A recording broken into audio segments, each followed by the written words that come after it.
নমস্কার বন্ধুরা, তো আজকে হঠাৎ করে বিকালবেলা প্রোগ্রাম হলো বাপের বাড়ি যাবো একটুখানি। আর আমার বাপের বাড়ি যাওয়া মানে তো মানে বিকেলে যাওয়া সকালে চলে আসা, কারণ আমি ওখানে গিয়ে বেশিক্ষণ থাকতে পারি না, বেশি সত্যি ওখানে টাইমটা কাটাতে পারি না, কেন জানি না, বোর লাগে।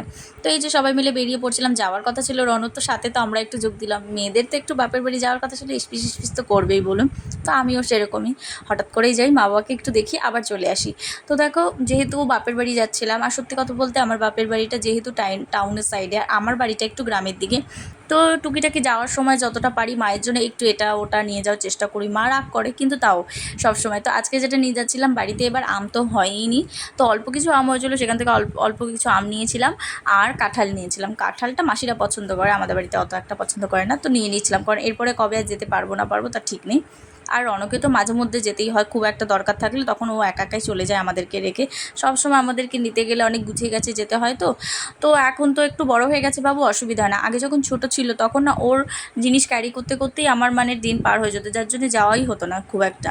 তো যেতে যেতে দেখো, তারপরে আমি আগে যেখানে পড়তাম আর কি, 9-এ থাকতে, এখানে এই কাকুর কাছে, মানে বাদামতলা এই কাকুর দোকানে প্রচুর ফুচকা খেয়েছি। তো এত দেখে লোভ লাগছিল না, তো যাওয়ার সময় অনেকে বললাম খাও, একবার খেয়ে দেখো, খুব টেস্টি।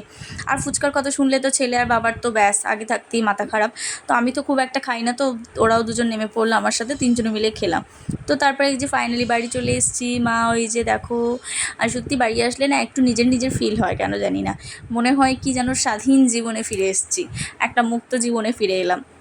তো তারপরে এই যে মা, আমি যে চা করলাম, মাকে বললাম আমি চা করছি তুমি বসো। মা কিন্তু দুধ চা একদম খেতে চায় না।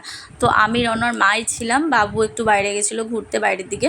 আমি বললাম তাহলে একটু চা করি, একটু দুধ চা করি আর কি, কফি ছিল না তাই কফি করিনি। তো রাত্রিবেলা যেটা করেছিল মা, জানতো যে আমরা আসবো বলতে মা জানতো রনও আসবে, তো সেই কারণে মা চিকেন রান্না করেছিল, তো যথেষ্ট এনাফ ছিল, অসুবিধা হয়নি।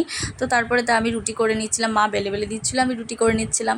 আর বাড়িতে এসে টুকিটাকি কাজগুলো বেশ করা হয়। আর এদিকে দেখো মা চিকেন রান্না করে রেখে দিয়েছিলো। মায়ের হাতে চিকেন কষা কিন্তু আমার অসাধারণ, মায়ের হাতে প্রত্যেকটা রান্নাই আমার ভীষণ ফেভারিট। আর তারপরে এই যে বাড়ি ফেরার পালা, আমি তো বললাম যে আমরা তো বিকেলে যাই সকালের দিকে চলে আসি, সেরকমই ব্যাপারে যে সকালবেলা বাড়ি ফেরার পালা। মনটা না কেমন কেমন করে যখন বাড়ি ফেরার পথে, একটু কেমন লাগে, কিন্তু কিছু দিনে মানুষের গন্তব্যস্থলে তো মানুষকে পৌঁছতেই হবে। তো এই যে দেখো, এই যে এপিসি কলেজ পার করে এই যে রাস্তা দিয়ে যাচ্ছিলাম, তো অনেক চেনা পরিচিত। তো বন্ধুরা, আজকে ব্লগটা এখানে শেষ, ভালো লাগলে টাটা।